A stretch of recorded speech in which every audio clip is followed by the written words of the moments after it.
Merci. Chair, Excellencies, distinguished delegates, ladies and gentlemen.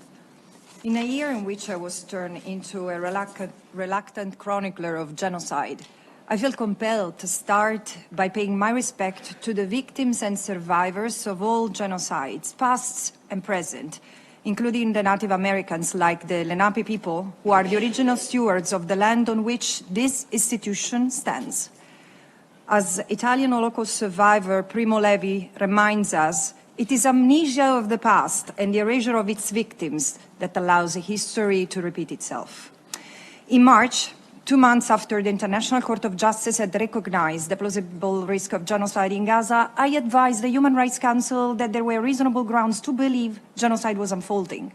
In the following months, the International Court of Justice twice indicated new provisional measures against Israel. The Security Council then ordered a ceasefire, and then the same court declared Israel's presence in the West Bank, in East Jerusalem and Gaza unlawful, and to be brought to an unconditional and total end as rapidly as possible, which this General Assembly requires happen by 17 September 2025. And still, the assault on Gaza continued, even intensifying and expanding beyond Gaza. Allow me to share just some of the gruesome developments before putting this genocide into context. In Gaza, Israel's constant bombing, sniper and artillery fire has continued to spare no one, no journalists, students, scholars, doctors, nurses, persons with disability, people seeking food and safety, or humanitarian workers, including UN staff, including in the so-called humanitarian zones. Conservative figures indicate that the Israeli assault on Gaza has killed, injured, maimed, or buried under the rubble at least 155,000 Palestinians. Entire families have been exterminated, pregnant women and over 700 babies, among 17,000 children massacred. Gaza is now a wasteland of rubble, garbage, and human remains where survivors hold on to life amid widespread deprivation and disease. The Palestinians trapped there have experienced a level of violence not seen anywhere in this century. Prisoners sadistically tortured and raped, mangled and desecrated bodies piled up and left decomposing in the street, the destruction of homes, the violation of intimate life, months of relentless forced displacement across a territory rendered unlivable, with nowhere to flee, and little access to the most basic necessities, having absolutely nothing to return to. And all this by design. The mass graves from which twisted limbs emerged with signs of IV drips still attached or zip-tied evince untold stories of horror. The details lost to oblivion. And still, Israel intensifies its onslaught. And in these last 3 weeks alone, it has orchestrated a ferocious assault on northern Gaza, besieging, depopulating, bombarding, burning alive, abducting and executing thousands of civilians. Disturbingly, similar patterns have extended into the West Bank. Since October 2023, Israeli forces carried out more than 5,500 raids and escorted many of the more than 1,000 violent settlers' attacks, killing 735 Palestinians, which is 10 times the 20-year annual fatality rate, and killing among those 167 children, which is a fifth of all children executed in the past 24 years in the West Bank. Israel has laid repeated siege to towns and refugee camps and leveled, like Gaza, roads, water, sewerage pipelines and energy grids, all while displacing 3,200 Palestinians, depopulating 18 communities and impacting directly 180,000 Palestinians through the largest land grab of the last 30 years. Israel has arrested thousands of Palestinians en masse, academics, students, lawyers, journalists, human rights defenders, doctors, and children. Arbitrarily designated as terrorists, treated as national security threats, they have been subject to systemic abuse, including degradation, torture, and even rape. The devastation inflicted over the past 387 days on the Palestinians as a people, and the pain and loss suffered by each of them, including those forced to watch in exile, as their family and community members get slaughtered, blamed, smeared, will reverberate for generations to come. This is an outrage to humanity and everything the post-World War II international law-based order stands for.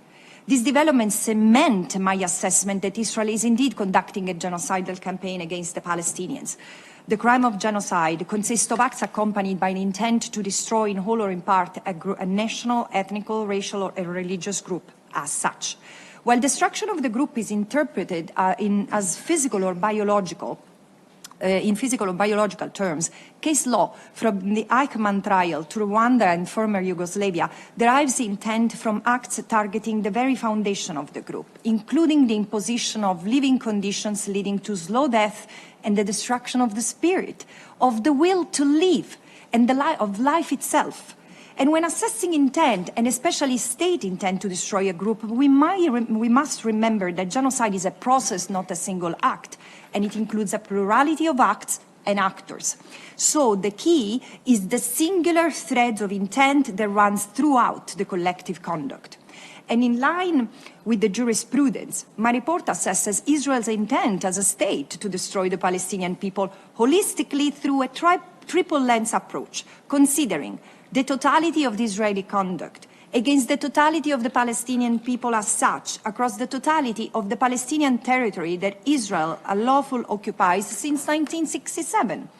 The totality of the acts include all the crimes, from the genocidal incitement by Israeli leaders to destroy Gaza in its entirety, including to those purportedly aiming to liberate the hostages and eradicate Hamas, to each and every act that has been executed in pursuit of the unfolding destruction. The totality of the land includes the West Bank, is Jerusalem and Gaza, the land that Israel considers its own by divine design.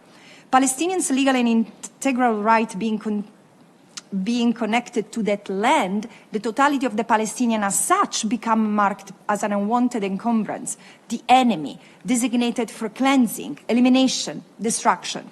Who they are poses both an existential and legal threat to Israel. This holistic approach reveals a picture of genocidal intent, where the land is central to understand the intent that drives the state. An inherent conflict exists between Israel, who seeks to acquire more land, and the Palestinians, for whom the land is the basis of their existence. For the Palestinians, the land is not just a place where they live. Like any indigenous people, the land is who they are. And this is what orients the settler colonial state towards the need to eliminate the indigenous. This is the context of the settler colonial framework that has been guiding Israel's conduct in the occupied Palestinian territory since 1967. The continuous displacement, dispossession, subjugation, oppression made of a myriad of violations of every human right of norm applicable in armed conflict. And the brutal events of 7 October provided the impetus to advance toward the goal of a greater Israel, and plans were made, taking advantage of the fog of war. The profound trauma suffered by the Israelis on that day and the rage they experienced is totally understandable. And yet, deepening and building on a deep-rooted hostility toward the Palestinians calls for annihilation grew. In a manner reminiscent of other genocides, the ensuing vengeful atmosphere prepared the soldiers to become willing executioner of the heinous destruction required on them. And the last 12 months confirmed this collective dimension of the crime of genocide. The institutions of the State of Israel, a self-proclaimed rule of law system, the executive, the parliament, the courts, have failed to contain and redress abusive power. Instead, together, they have advanced the course of the current catastrophe. And while international tribunals will hopefully hold individuals accountable, the responsibility of the state must be understood and assessed in its own right and cannot wait. This should have been stopped already by the Security Council last October, after 3 early warnings issued by dozens of UN independent experts, when the ICJ passed its first set of provisional measures, when I presented my first report, or before Rafah was invaded, or before the invasion of Lebanon, and instead the silence, or worse, the justification of a small but very influential number of states in this room, leaves me utterly lost of word. And yet, wherever there are lives to say, there is still the urgency to intervene to prevent new atrocities that will further scar human history. Make that moment be now. And that is it from me, Excellencies.